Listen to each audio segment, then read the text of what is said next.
So back to our numbers, shopping for seafarers, food, medications, electronics, vitamins and snacks, etc.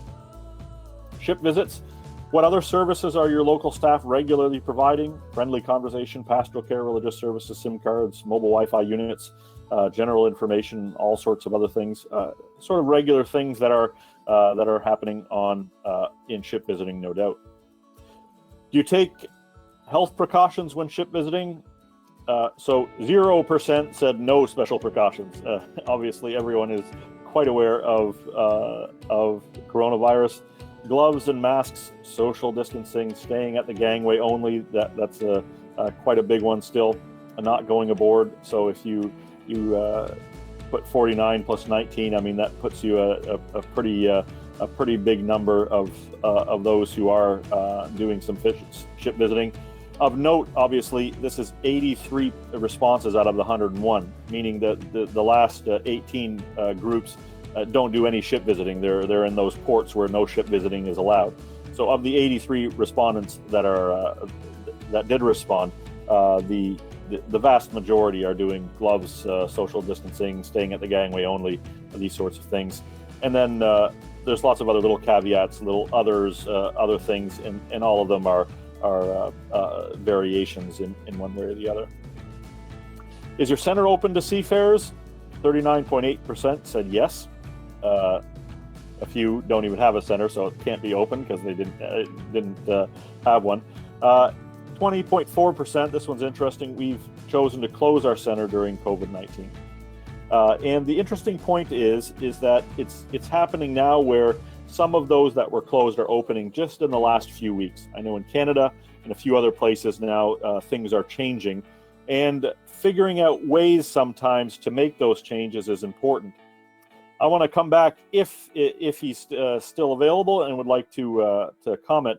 John McClister from down in New Zealand. I'd love it, John, if you could comment on the sort of joys and challenges of figuring out how to open things up in New Zealand, and maybe give everyone a perspective on the kinds of things we've been talking about the last few weeks, about what you're having to do to figure out ship visiting and seafarer centers being open.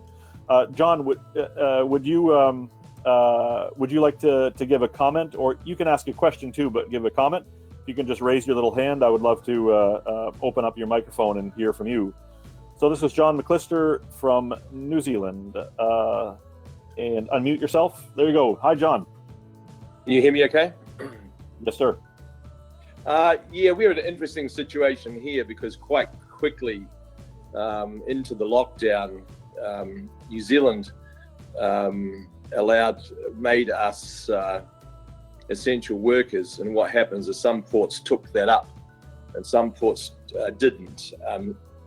But in our own port, we were able to quite quickly establish a regular ship visiting ministry. Also, there was a category of ship that was allowed shore leave in New Zealand, 14 days out. You could come, and so our centre here in Littleton is actually probably only what we call level 4, which was when we were in lockdown. Was it closed? So basically, our centre's been open, and we've been doing regular ship visiting. But maybe going back to the shopping thing, is that shopping is a big thing for us now. So people shop online at our local supermarket. We pick it up and deliver to ships. Sometimes that could be thousands of dollars worth of shopping to a particular ship. The interesting development in New Zealand is that we've continually raised through the Seafarer Welfare Board the actual mental health of seafarers, and also just not the mental health, is a physical thing now, where many masters are just saying, the ship's crews are exhausted because of the contracts are just going on and on. And we've had an interesting response from our government, is basically they recognise there's a real need. And so they have taken what we call the Littleton model, which actually came out of an earlier conversation with Jason anyway, because we asked him what was happening worldwide, and he gave us plenty of ideas about Wi-Fi. So that's what we do here. Wi-Fi is taken to the ship, information is taken to the ship. That's up to the top of the gangway. It's always received because we're COVID-free, so there's not so much the fear, if you know what I mean. You don't have the fear by the ship that we're going to bring an infection to them, because they know that it's pretty safe here. So we bring Wi-Fi to the ship, information of the services that we provide. Crew will then, make orders online. If they can't use their own credit card, they can do screenshots, and we have, various social media methods that they can do that. And to be frank, we've just been busy. I've never been so busy, and that's the reality. And so the government recognised the problem, and so they're actually swinging in behind reproducing that model. They want that model reproduced in other ports. Whether other ports will allow them, this is the problem here. Different ports have different perspectives. But no, and even to the point that on Monday, they will probably give us a grant of $250,000 to implement a national policy of welfare for crews. So that's quite exciting. That's fantastic. Yeah, it's unfortunate that it took a crisis to open up some of that funding, obviously. But I'm glad to hear that you can find some of that funding. Obviously, we've talked about this a few times, but certainly what's great is when other governments can hear what your government is doing, and then they think, whoa, if New Zealand is doing that, then we need to do that as well. So hopefully that can be something reproduced. So I saw, John, that you asked the question. Sorry, yeah, go ahead. So it was just one important point about that is that we've because going into the port environments is tricky anyway. We don't allow volunteers to do that in a lot of ports. There has to be either the chaplain or someone is designated to do that. And so the issue of volunteers is come up. So that's why we've had to ask the government for money, because we've said we can't put volunteers onto ships. It requires a certain specialization now with the use of PPE gear and just knowing what you're doing. And that's part of the reason why the government's willing to fund us, so that we can actually have probably, that's a terrible word, but if a more professional ship visiting that can be appropriately monitored, and to be and it's designed to deliver specific purposes. You asked the question, John, in the question box: is ship visiting top or bottom of gangway? We didn't ask that specifically in this survey, so we've just said gangway only. So for some that means top, for some that means bottom. I don't know if anyone else on the call has an opinion on that. Does gangway only mean bottom of the gangway or top of gangway? John, do you have an opinion one way or the other, or is this a question that you're trying to answer as well? Well, it was interesting to know, but I think our situation is a little bit unusual because essentially we have no community transmission of COVID-19. And so we can go to the top of the gangway with a certain amount of, the ship is assured that there's no particular danger from us. So going back to things like care packages and stuff, well, we wouldn't have to sanitize care packages because we have no community transmission. So that can be done, things like that, giving snacks to seafarers can be done with a certain amount of assurity. Also, we recognize that it takes a long time to get to New Zealand, so most ships have to fill out a COVID declaration before they can even dock. COVID symptoms, I suppose every country has that. And so there's a certain assurance that the ship's safe as well. And most masters would say they're in the safest place on earth, but I understand that in other countries, that's a far, far more complex dynamic, if you know what I mean, because you've got COVID-19 raging in some countries. So for us, ship visiting to the bottom of the gangway would probably be fairly pointless because we couldn't actually do much. But by getting up onto the ship, we don't go into the ship naturally, but just engaging with whoever's on watch, and generally the chief officer will come out and chat to me, and once that relationship's established, because what's happening now, we get, of course, ships repeatedly come to New Zealand every 5 weeks. And so people are sending orders for stuff, a week before they arrive here. Masters of ships send in their orders of what they want. And so because we've had that relationship established, literally today I've had 2 emails from people wanting things because they know that service is available.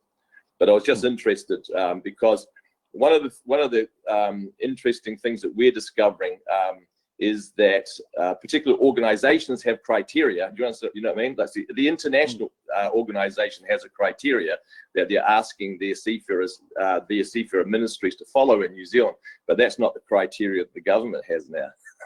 So there probably there is a more license for movement, say under government regulations, than it's actually was set, policy that was set by, say, international seafarer organizations for their welfare workers. Thank you, John, for those comments. There's lots to. I think there's a bunch of little things to chew on in there. Not least of which I'm sure others would be interested in having another conversation about how to open the bank of the government and get funding from the government for seafarers' welfare. That's for sure. So continuing on with a few of the numbers, how often, so the seafarer centers might be open, but then going down. So if we said 39.8% of seafarer centers are open, yes, well, not very many seafarers have actually visited. So there are seafarer centers that are open, but here, for example, 35.2%, none yet. Sometimes once or twice weekly, daily or almost daily is only 20.4%. So of the almost 40% that are open, only 20% actually have had seafarers coming regularly, or if adding these two together, still 35%. So there's still a few seafarer centers that are open, but not necessarily getting any seafarers.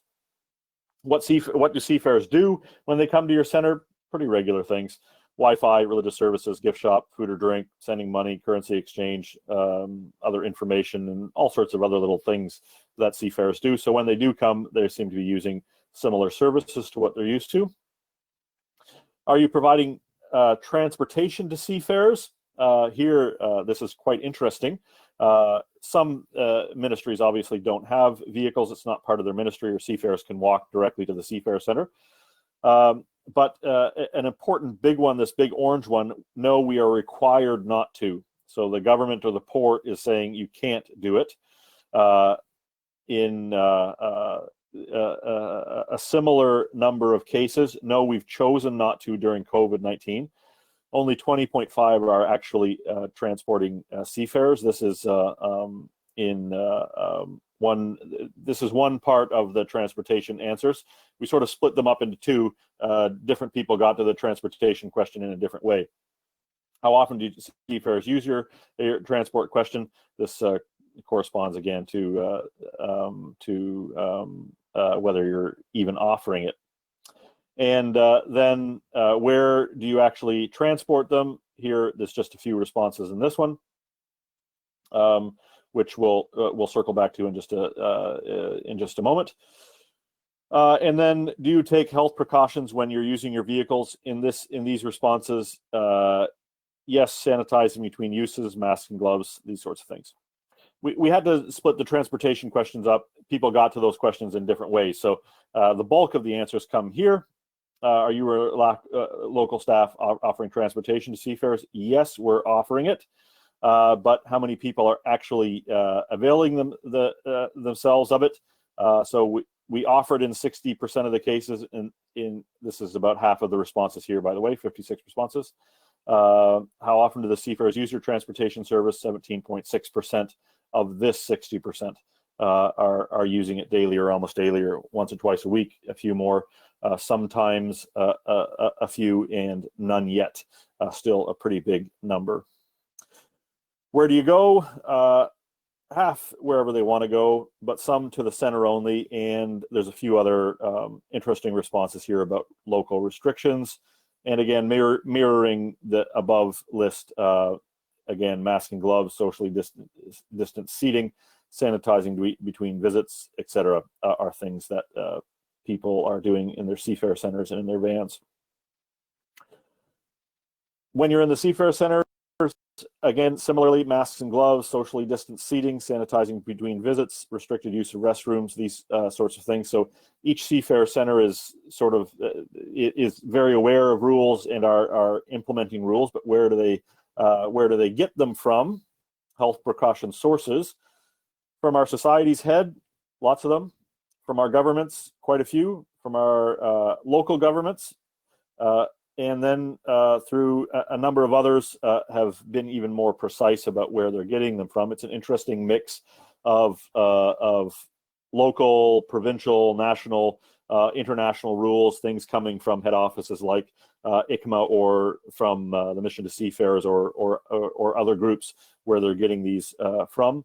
And as was mentioned by Father Sinclair earlier on, sometimes, for example, the ICMA rules seem stronger in countries, and in other countries they're too weak. There in various parts of that document are need to be flexible for local situations, and we knew that going in. But just having some kind of gold standard to look at, I think, is most people that see that as being useful. Are you involved in internet or social media ministry? Yes, daily or almost daily. It would be nice to be able to compare this number to what was happening 6 months ago, to see whether ship visitors and especially chaplains are using social media or internet things for more chaplain work. How often is it being used? No doubt a number of societies have developed online chaplaincy. We have ICMA with the Mission to Seafarers has Chat to a Chaplain, which is very active. The Germans have a chat service. The Danish Seamen's Church has a chat service. Sailor Society has a chat service. The Mission to Seafarers in Hong Kong has an app. The Montreal Ministry to Seafarers has an app that they can communicate with seafarers as well. And then lots of chaplains are involved on Facebook and all the other different social media platforms, using those quite regularly. What kind of online services are you having? Again, the whole range of different things, meeting with seafarers privately, but also posting lots of things publicly. How responsive have seafarers been? About as responsive as they used to be, it would seem. No more than before, no less than before. It would seem that the middle of the road is where most of the responses are coming here. Some of the numbers that here are really important, but a little bit vague, but we just didn't have enough. It would have made it a much weightier survey here. What kind of emergencies have you been dealing with? Lots of people, no emergencies, but then certainly a big number: contracts violations, rights violations, abandonment, sickness on board or back home, some kind of violence or accidental injury, some kind of violence. Mental health crisis is a big one, and suicide is 16 respondents said that they had. Since the pandemic started, you or your local staff have been involved with seafarers in emergency situations. 16 of the respondents said that suicide was one that they or the local staff have been involved with, and then sudden unemployment. The suicide one is the one probably that I would want to have nuanced data. Did some people answer this by saying they've heard about a suicide, or did they have that directly in their port? I think that would be important to know, because if it's 16 people that have been involved, and there's been 16 suicides or attempted suicides of these 100 people, then if this is a representative number, then if we had all 400 locations or so, then this would be a huge number. So are people here saying they in their local port, each one of these is a specific suicide or attempted suicide, or is this something they heard about a suicide, if you see what I mean? I would be interested in any comments on this. This is a big question, really important to understand, but it's important to understand. To say that we have a mental health crisis is quite clear, but getting the contours of that, trying to understand what that actually means, is important, I think, for us all, to not say more than bigger than it is or less than it is, but try to get the right words on it.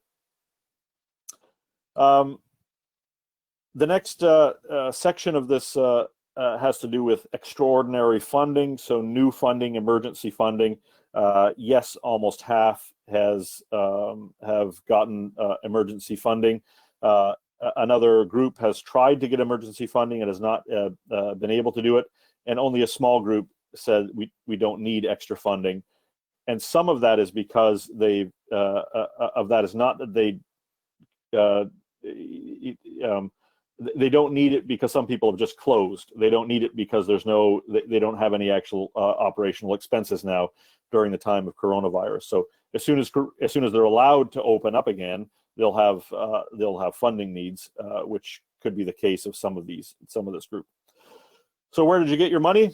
There have been a number of emergency funds, the TK Foundation, the ITF Seafarers Trust, Seafarers UK, and a few other funds have had emergency grants available for seafarers' welfare for example, Seafarers UK in UK and Commonwealth countries, TK Foundation, ITF Seafarers Trust around the world, and maybe a number of your organizations have received those kind of funding.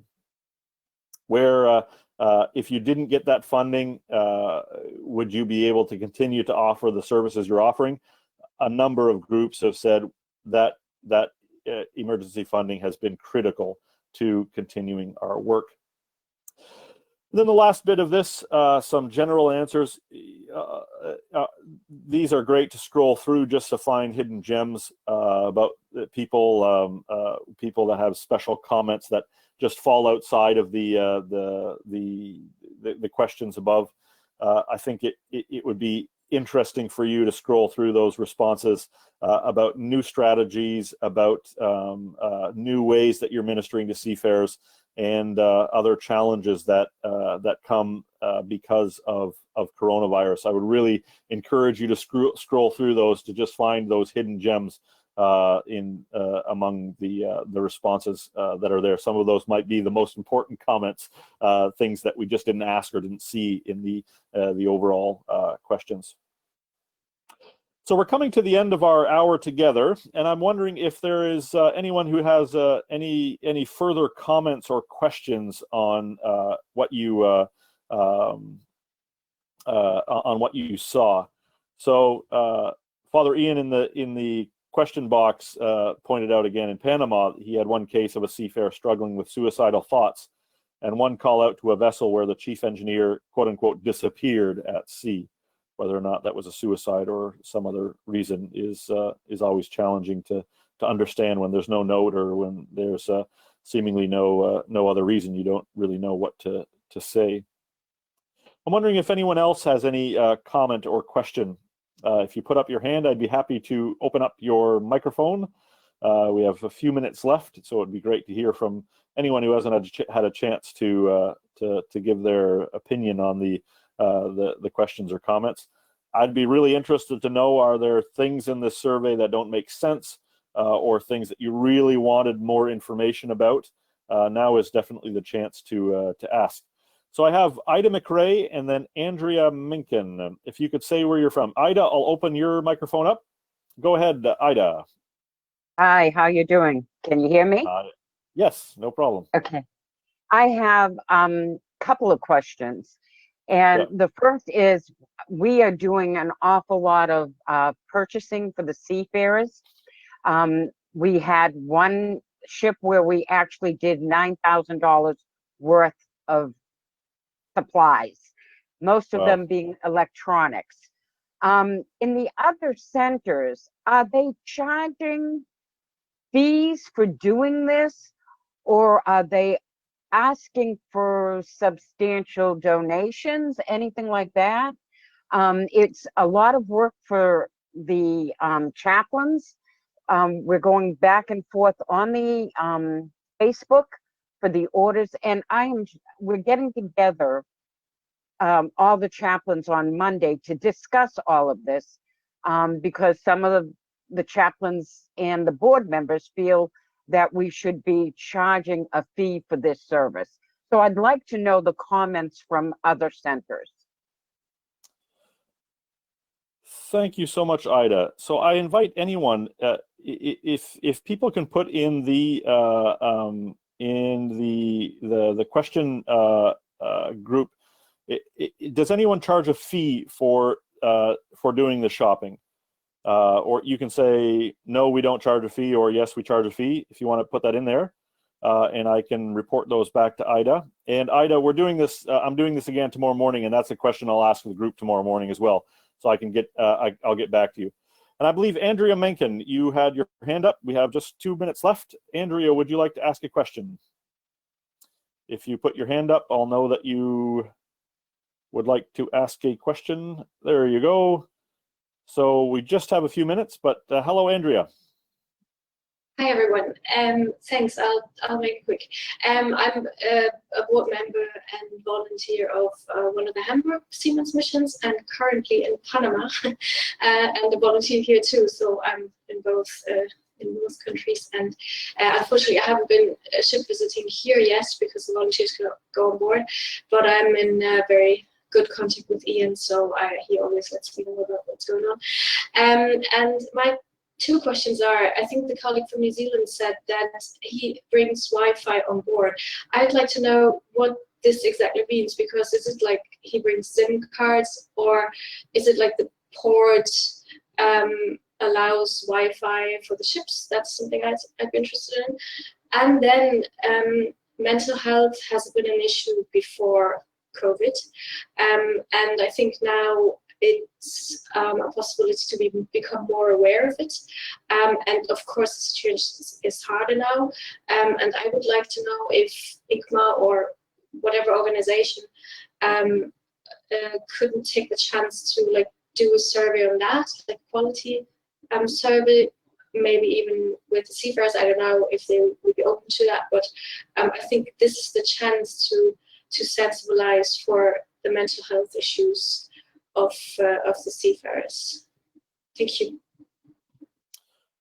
Thank you so much, Andrea. For the Wi-Fi question, I don't want to answer for John, but certainly in many other ports, it's not just SIM cards. It's actually like portable Wi-Fi hotspots. I'm pretty sure that that's what's happening in New Zealand as well. But I know, for example, we had a program in North America. We had there's a program right now paid for by the government of the UK in the UK to bring portable Wi-Fi hotspots on board. For the second question, there's a number of really good studies on seafarer mental health, and if it would be possible, please write me an email and I can send you a list of a number of those studies and also resources that are out there, done by all sorts of different seafarers welfare charities and other universities and others. So I'd be very, very happy to share with you some of those. Definitely more work should be done, but there has been some good work already. Last thing, we're right at time now. Ida, we got a couple answers back. John Archer down in Mobile mentioned that he does not charge for doing the shopping. I know here in Montreal, they don't charge for the shopping as well. Pretty sure that's the most common thing. This is kind of a new thing, so I think many seafarer centers are trying to figure this out at the same time, and maybe there's some common wisdom or best practice we're all going to learn. Well, folks, we're done our hour. I'd like to continue the conversation, and I know some of you still do have questions, but if you want to join us tomorrow morning, you're welcome to come back on and ask your questions then, now that the pump has been primed. So tomorrow well, for me, it's tomorrow. I shouldn't say tomorrow. For most of you, it's today. But now it's 11 p.m. here in beautiful Montreal. So I thank you all for being on this call, and may the Lord bless you and keep you, and have a wonderful day, afternoon, night, whatever time it is for you, and be in touch, and God bless you. Bye-bye.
I love you guys. Ingatan niyo sana sa lahat ng mga seaman na, hindi lang yun sa pamilya ko, kundi sa lahat ng may mga pamilyang seaman. Gusto ko lang ibahagi sa inyo. Ako lang gumawa yata nito na nakapag selfie sa ibabaw ng crane. Nandito ngayon nagkagrasa ng cable wire. Meron pa akong isang crane na gagrasahan yung malapit sa bridge. Kaya dito nagnakaw na lang ako ng video. I love you. Ayan, dumi-dumi ko. Miss you guys. You put into them. The next little bit is about shopping for seafarers. And before I get into that one, because that's where we've had a bunch of questions, I'm wondering if anyone has any comments so far, and especially on care packages. Are you giving out care packages, and what's your experience of how that works for you now? Have you had to change the way you do things by giving out these care packages during coronavirus time? Are the things you don't give out, are the things you do give out? Would anyone like to comment or make any have any questions for the numbers we've seen so far in this presentation? If you'd like to comment, you just put up your little hand, and then I can open up your microphone.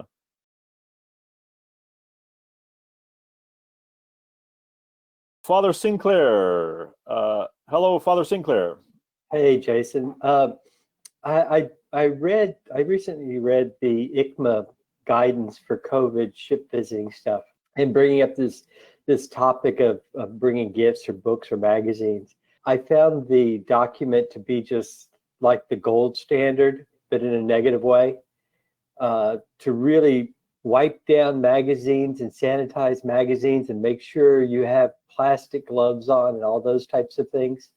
One, it would pretty much shut down doing these gift things. And two, what we've seen with the issue of plastic gloves, rubber gloves or whatever, that's good for the first thing you touch. But then anything that was on that thing that you touch, you just spread to everything else that you touch. And so I found some of the suggestions in that to not to be bad, but if the general goal is wear a mask, sanitize your hands, and don't come to work if you're feeling bad, the standards that were there for really interacting with seafarers was made it darn near impossible for the level of people that we have at our Seafarer Center to really meet those standards. So, Father Sinclair, in fact, that was an interesting, the wiping down of things was an interesting part of putting this together, because there were a number of countries where that one was pretty strenuously underlined, and we had quite a number of debates about that, about including that or how to do it. And actually, the language we used was softened from the original language in when we first wrote the document.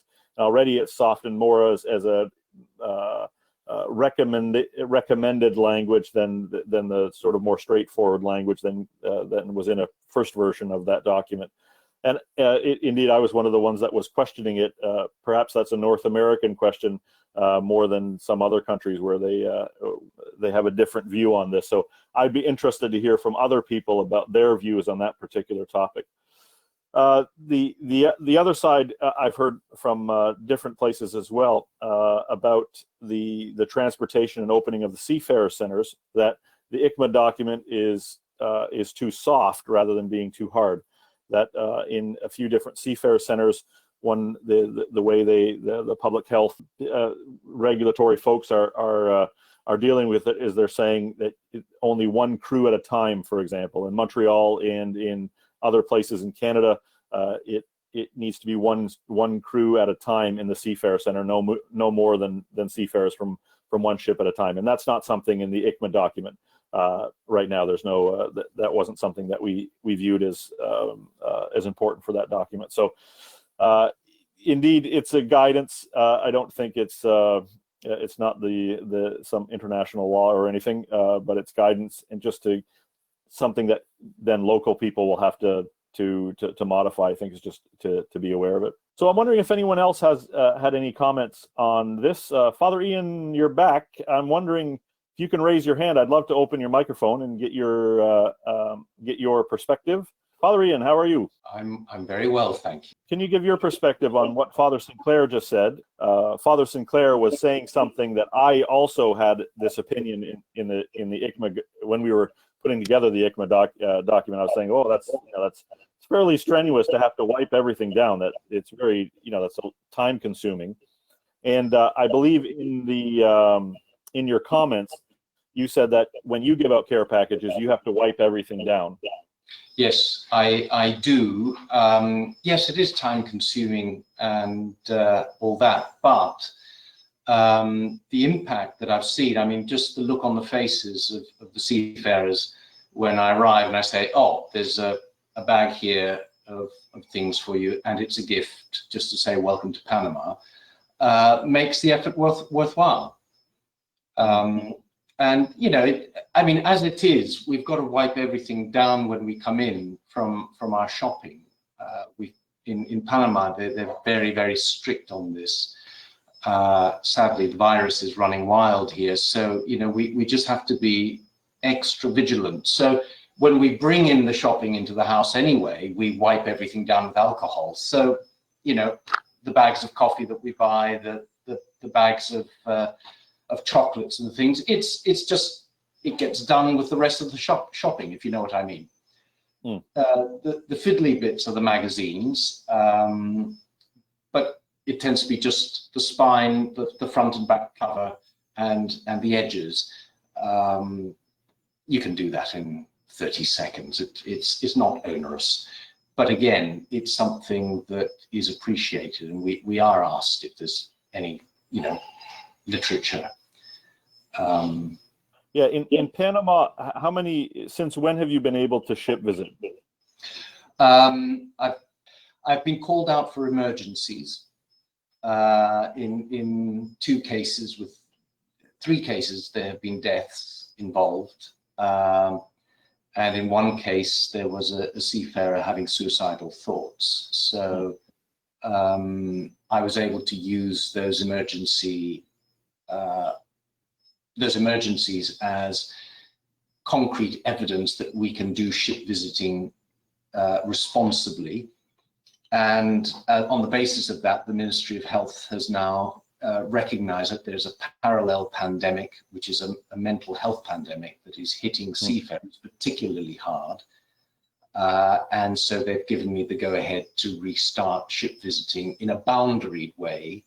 And by boundaried, I mean using the protocols in the ICMA guidelines. That's very interesting. And so when did that start again? This is just recently. I started this week. Oh, wonderful! Yeah, that's very good to know. So I've managed to do 3 ships this week, which are independent to the other emergencies that I had last month, which were earlier this month, late last month. Thank you, Father Ian, for those comments. I think we'll circle back to a couple of those things in just a moment. And I'd just like to sort of push ahead again with a few of the numbers to prime the pump for some more discussion. A big one that is both a joy and a frustration for seafarers chaplains that I'm hearing quite a lot is shopping for seafarers. So something big that's happened relatively early in the coronavirus lockdowns is that chaplains and ship visitors, seafarer centers are being asked to bring things to the ship. We've always brought things like SIM cards, etc., but now quite a bit more, and do like shopping lists for seafarers. So what we're seeing is, are you and your local staff shopping for seafarers? 26.5, yes, daily or almost daily. 10.8%, yes, once or twice weekly, yes, sometimes. So well over half are doing shopping for seafarers, and sometimes in very significant ways. We're not just talking $20 or $30 or whatever local currency in money. I've heard of ones of thousands of dollars of shopping for seafarers. And one of the challenges in this is that it's relatively straightforward when you have a clear list and they know exactly what they want. But many chaplains are saying it's the back and forth that often can be very challenging. When you buy the wrong thing and the wrong color, the wrong size, it's more expensive than it was supposed to be. The back and forth with seafarers, or you get to the market and you just don't know what they want, so you have to go back to the ship and then back to the market to find out things. Many chaplains are saying this is the core of their real heavy work now. I mean, they can't drive seafarers, they can't bring them to the seafarer centers yet in many places. So one of the big things they're doing is shopping for seafarers, and yet it's something that is they haven't quite figured out how to do it yet well. I note, for example, Mission to Seafarers in Bunbury in Australia has now. I noticed that they're one among, I think, a bunch of different seafarer centers who have a web page where you can order things on the web page, and then they bring it to the ship. That presupposes the seafarers have internet, no doubt, and know about your web page. But there, then you can sort of fill out orders and bring it directly to the ship, and there's no back and forth on the about the size and color. It's just clearly marked on the list. I think also Mission to Seafarers Hong Kong has a new app on which you can do some of these things and correspond with the ministry. I'd be interested to hear from others of you about your shopping experiences. So what are the kinds of things that you're buying? Food, toiletries, medications, or drugs? Lots of vitamins and supplements and other sorts of things like that. Lots and lots and lots of snacks, chocolate and crisps. I saw a picture from the Bridge Seafarer Center in Rotterdam yesterday. A whole bucket full of chocolate.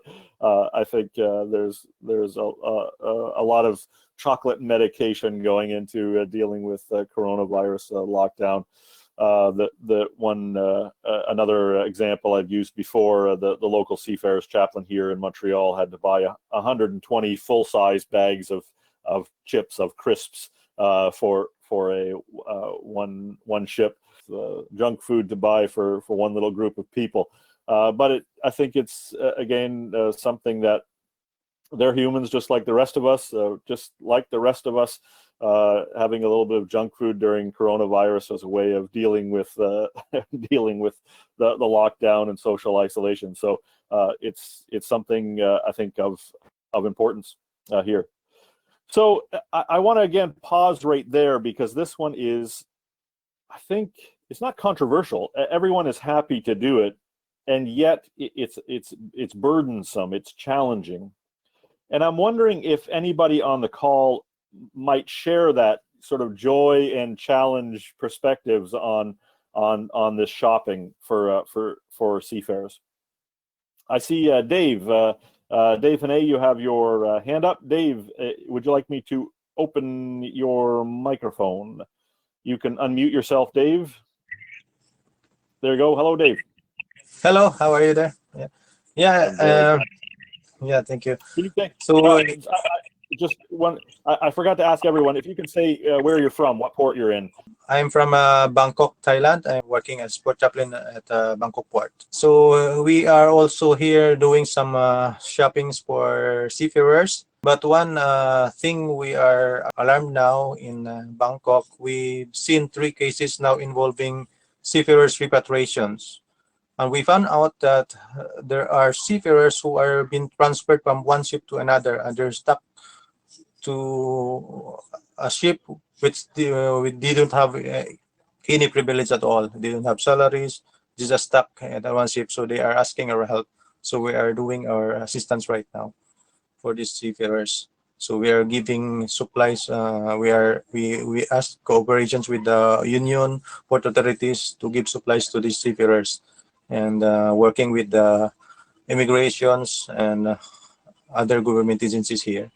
Are you finding Father Ian just a moment ago said that Panama has allowed ship visits because they finally realized that this is a mental health issue. And I'm wondering if your local agencies there, are they realizing that this is having a mental health impact on seafarers? Yeah, it's a big truth. This is about mental health issues, because when they call us, they're very frustrated and fatigued, and they don't know what to do. When they talk with us, we found out that their mental health is affected. When we first met them, we didn't involve yet the port authorities and other organizations. We just talked with them. So we went out that there are some legal matters need to attend. So we touched with the other organizations to be involved. When they get assurance that there are some organizations will help them, so they find relief.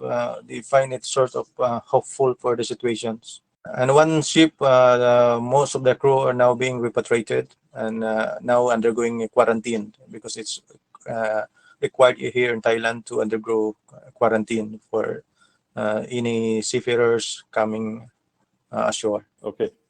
So they have to quarantine before they go to the airport. Yeah. And Okay. there is another problem who arise just this morning because the embassy will not shoulder, or the company will not shoulder, the repatriation cost. So it's another problem that came this morning when the agency we took yesterday from the embassy. So they said they can pay for the repatriation cost, but now they're changing, and when they talk to the company, that the company will not shoulder about the repatriation cost because the request for crew repatriation is from the side of the crew, so it's not the company's request for repatriation.